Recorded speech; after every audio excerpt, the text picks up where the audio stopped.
So here we have the page number 12. So let's start reading. This was also the period when new religions appeared in the subcontinent. ये time था जब नए religions सब continent में appear होने start हुए. Merchants and migrants first brought the teachings of the Holy Quran to India in the 7th century. 7th century में और क्या हुआ, मर्चेंट्स थे और जो माइग्रेंट्स थे वो क्या लेके आए, teachings of the holy Quran. वो इंडिया में ये कुरान का टीचिंग्स लेके आए. Muslims regard the Quran as the holy book. अब as you all know that Quran is a holy book of Muslims and accept the sovereignty of the one God, Allah. और उन्होंने ये supreme power accept किया. जैसे हम जानते हैं कि मुस्लिम लोग अपने गॉड को अल्लाह बोलते हैं. Whose love, mercy and bounty embrace all those who believe in him.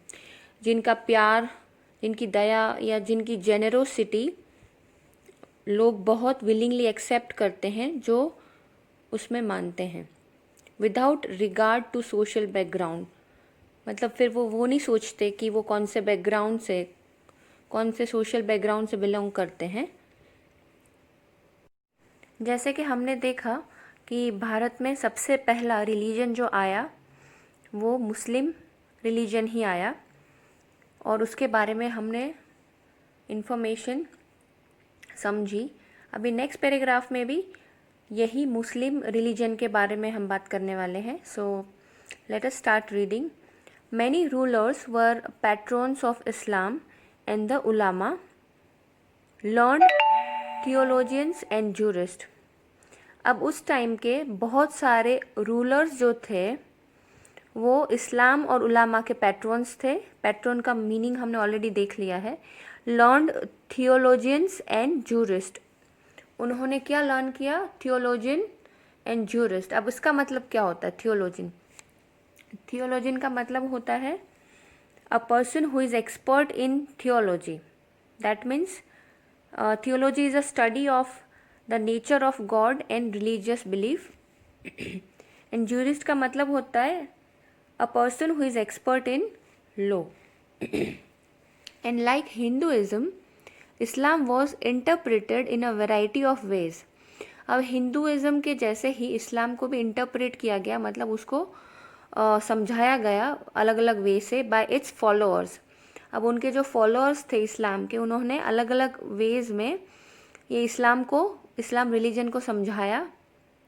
There were the Shia Muslims who believed that the prophet Mohammed's son in law Ali was the legitimate leader of the Muslim community.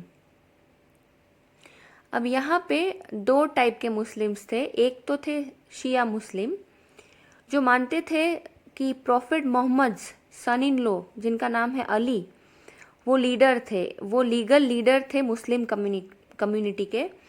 And the Sunni Muslims who accepted the authority of the early leaders. और यहाँ दूसरे type के मुस्लिम थे जो थे Sunni Muslims. उन्होंने accept किया था the authority of the early leaders, जो पहले के लीडर थे.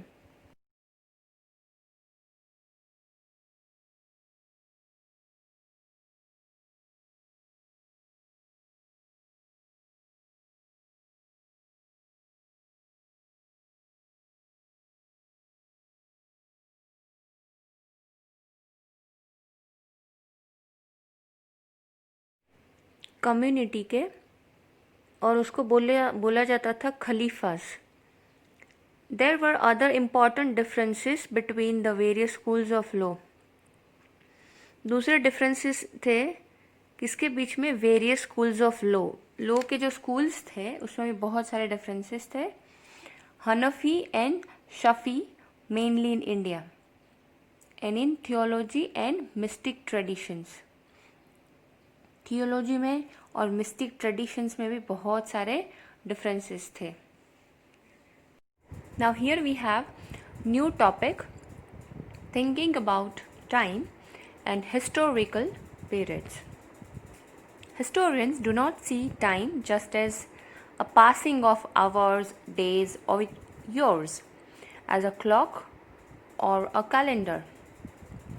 हिस्टोरियंस जो होते हैं वो टाइम को आवर्स के हिसाब से, डेज के हिसाब से या ईयर्स के हिसाब से नहीं देखते, और या तो क्लॉक और कैलेंडर के हिसाब से नहीं देखते. Time also reflects changes in social and economic organization and the persistence and transformation of ideas and beliefs.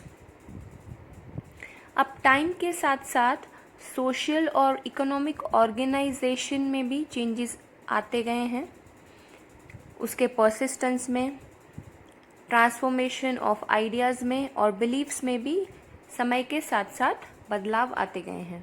The study of time is made somewhat easier.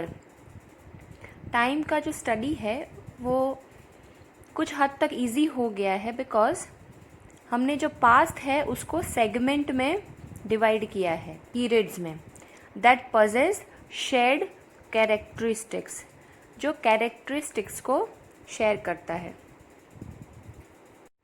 अब ये पैराग्राफ में हम देखेंगे कि 19th सेंचुरी में क्या हुआ. In the middle of the 19th century British historians divided the history of India into 3 periods.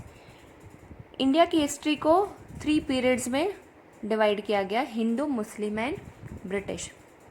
This division was based on the idea, वो कौन से आइडिया के ऊपर बेस्ड था ये डिवीजन जो था, that the religion of rulers was the only important historical change. सबसे बड़ा इम्पॉर्टेंट चेंज क्या था? द रिलीजन ऑफ रूलर्स, सबसे बड़ा चेंज ये था. And that there were no other significant developments, और कोई दूसरे डेवलपमेंट्स नहीं थे ये टाइम के दौरान. किस में नहीं थे developments? In the economy, society और कल्चर में कोई भी डेवलपमेंट नहीं दिख रहे थे. Such a division also ignored the rich diversity of the सब continent.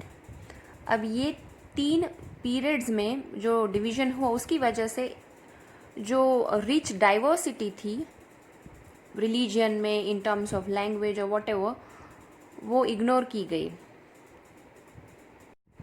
So students, in this page we studied about the Muslim religion specifically and the time and the historical periods. Hope the points are clear to you. So we will move to the 13 page number now.